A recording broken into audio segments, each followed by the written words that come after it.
조갑제 TV 시청자 여러분 안녕하십니까? 8월 15일 그리고 8월 15일 문재인 대통령의 8.15 경축사 그리고 어제 취임 100일 인터뷰를 놓고 여러가지 설왕설래가 많습니다. 비판을 많이 해왔지만 그러나 그 경축사에는 아주 건설적인 제안도 있습니다. 저는 그것부터 좀 말씀드리려고 그러는데, 이 트리플 올림픽이 지금 준비되어 있습니다. 한중일 사이에. 2018년에 평창 동계올림픽, 그리고 2020년입니다. 2020년에 도쿄 올림픽, 하계올림픽, 그리고 2022년에는 북경 동계올림픽이 있습니다. 요 2년 터울로 새 올림픽이 한중일에서 열립니다. 이런 일은 앞으로 영원히 없을 겁니다. 한중일에 이렇게 올림픽 세 개가 2년 터울로 계속 이어진다. 이것을 어떻게 활용할 수 없느냐 하는 이런 제안을 했는데, 저는 이 제안이 좀 구체화됐으면 좋겠다는 생각이 듭니다. 이 한중일 사이가 지금은 경제적으로는 협력 관계인데 안보 문제, 역사 문제를 두고 계속 갈등하고 있습니다. 한국과 일본 사이에는 역사 문제가 있고, 한국과 중국 사이에는 사드 등 안보 문제가 있고, 또 중국과 일본 사이에는 안보 문제, 또 해상 통항권 문제, 생각고 열도 그 영토 문제가 또 있어가지고, 이 서로가 다 문제가 있습니다. 그러나 또 서로가 다 경제를 무역, 그리고 관광 이런 걸 통해서 아주 밀접하게 교류하고 있습니다. 한국이 사드 배치하는 데 대해서 중국이 보복을 하고 있지만은, 그래도 원래 한국에 들어오는 외국인은 숫자가 늘고 있습니다. 중국에서 온 사람이 줄어들더라도 일본에서 많이 들어오고 또 대만 이런 데서 많이 들어오니까 원래 아마 한국에 들어오는 외국인 수가 한 2천만 명 될 겁니다. 또 2,300만 정도는 해외에 또 나갑니다. 이런 어마어마한 물적 교류가 좀 이루어지고 있고, 일본의 최근 통계를 보니까 일본이 또 요사이 중국 관광객이 많이 와가지고 아주 특수를 노리고 있습니다. 일본에 가서 음식점, 호텔 예약이 매우 어렵고, 너무 많은 사람이 올라오니까 일본 사람 특유의 그 서비스도 과거 같지 않습니다. 7월 통계를 봤습니다. 일본에 들어온 중국 사람이 7월입니다. 7월 78만 8천 명이었습니다. 이게 전년도보다 6.8%가 늘었습니다. 그리고 일본에 들어간 7월에 간 한국 사람은 64만 4천 명인데 이것은 전年보다 44%나 늘었습니다. 한일 관계가 나빠도 한국 사람들이 일본 가는 것은 늘기만 하고 있습니다. 그리고 대만 사람이 또 일본에 많이 옵니다. 44만 명이 왔다. 이것도 12.5%가 늘었다. 일본에 들어오는 외국인들의 80%가 한중일에서 들어옵니다. 이게 얼마나, 여기 또 홍콩 사람들도 들어오고 하니까 얼마나 활발한 인적 교류가 지금 벌어지고 있느냐 하는 게 한 단면이 안 되겠습니까? 또 재밌는 통계를 하나 있습니다. 미국이 재정 적자니까 이 채권, 국채를 많이 발행합니다. 그럼 국채를 누가 사주느냐? 미국의 국채가 팔리지 않으면 미국은 재정 적자로 파산나게 되어 있습니다. 미국 국채를 제일 많이 사준 나라가 놀랍게도 중국입니다.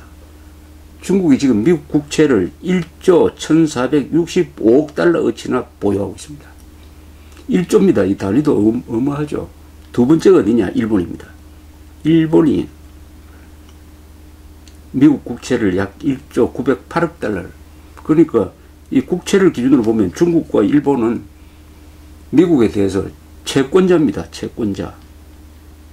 그러니까 이걸 보면 미국과 중국 사이에 사이가 나빠지는 것도 이게 이런 물고 물리는 관계를 생각하면 한계가 있을 것이다. 이런 것을 우리가 짐작하게 합니다. 이런 걸 종합을 하면은 이 트리플 올림픽,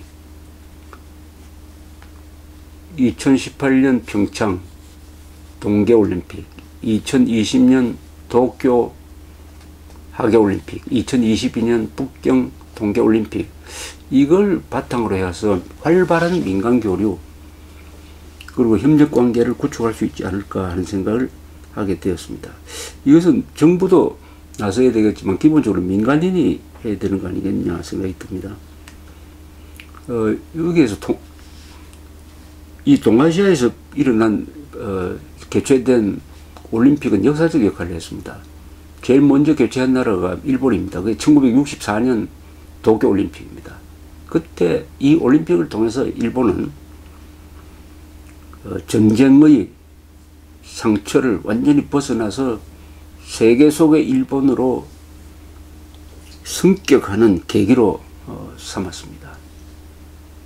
그리고 우리가 두 번째 주최한 1988년의 서울올림픽은 한국의 민주화를 상징할 뿐 아니라 그 올림픽 정신이 벽을 넘어서였는데 바로 동구 공산권이 그 1년 뒤에 무너지는 하나의 기폭제 역할을 한 역사적 올림픽이었습니다. 2008년 북경 올림픽도 중국이 아주 정성 들여 준비를 해가지고 중국의 거대한 국력을 알리는 계기가 됐습니다.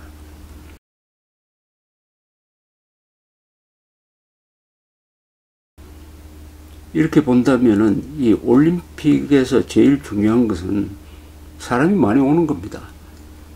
요새 동계올림픽 하려는 나라가 점점 줄어든다고 합니다. 하계올림픽도 그래 될지 모릅니다. 이 올림픽 주최한다면 그 후유증으로 거대한 시설이 남고 뭐 시설이 놀게 되고 해서 낭비가 많이 되는데 예외가 서울올림픽입니다. 서울올림픽 때 만든 시설은 그 뒤에도 활용이 잘 되고 있습니다. 흑자올림픽이었습니다.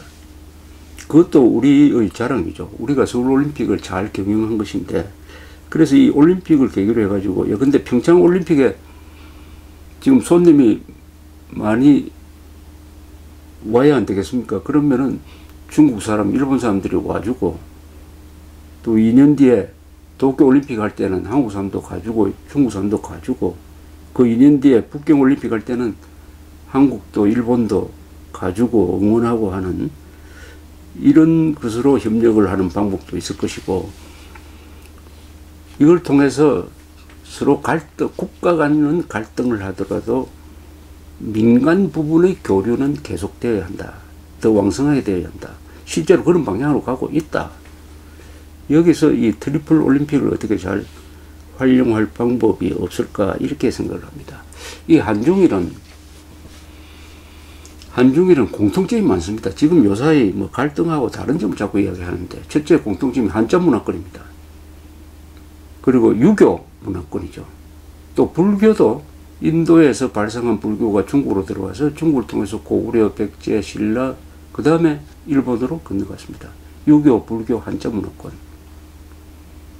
그러니까 이 의식 구조가 비슷하고 풍습이 비슷하고 하다 보니까 외국에서 중국 사람, 일본 사람 만나면 반갑지 않습니까?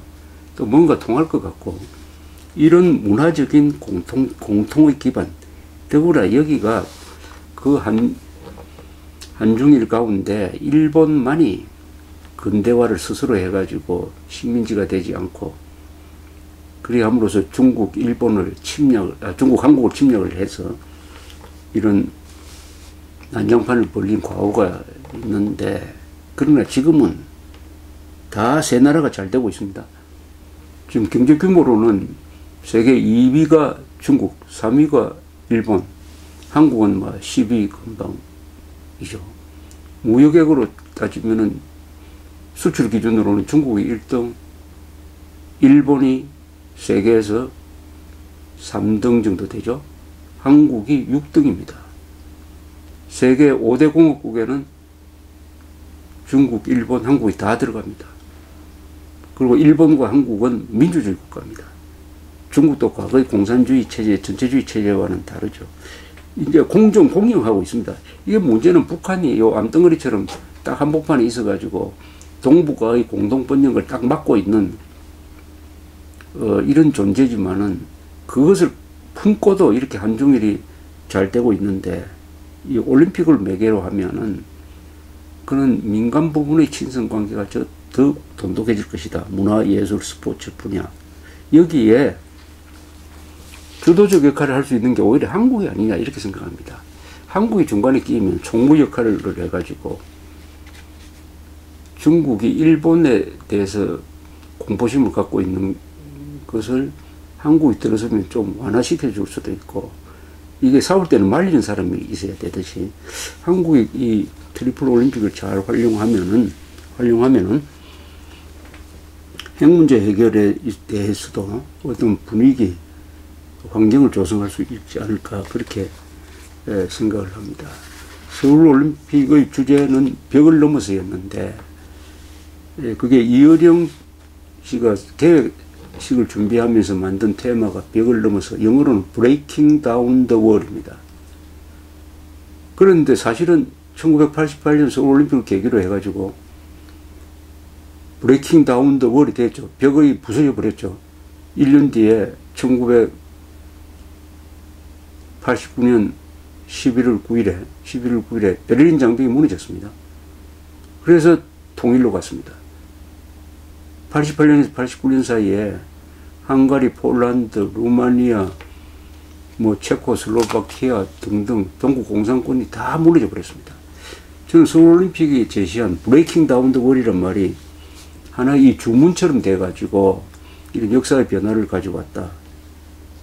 그리고 동구 공산권 국가에 있는 사람들은 텔레비전을 통해서 서울올림픽을 구경하는 과정에서 그동안에 못 산다고 미제 식민지라고 알려져 있던 한국이 너무나 발전해 있고 또 경기도 잘 운영하는 걸 보고는 충격을 받았다는 거 아닙니까? 체코, 폴란드는 굉장한 역사를 가진 나라인데 이 공산주의 하다가 한국보다 뒤처져 버렸다. 우리는 뭐냐? 공산주의 이거 계속할 수 있느냐 하는 문제의식이 생겼다고 합니다. 그 텔레비전을 보면서. 그래서 소련 사람들도 마찬가지고 서울올림픽이 동구 공산권을 붕괴시키는 하나의 요인이 되었다는 것은 이거는 과정이 아니라고 생각을 하는데, 혹시 모르죠. 트리플 올림픽을 잘 한중일이 서로 협조하는 과정에서 북한 정권이 무너질지 않습니까? 스포츠가 역사를 바꾸기도 합니다. 그런 점에서 문재인 대통령이 경축사에서 지적한 이 트리플 올림픽 계획이 잘 됐으면 합니다. 감사합니다.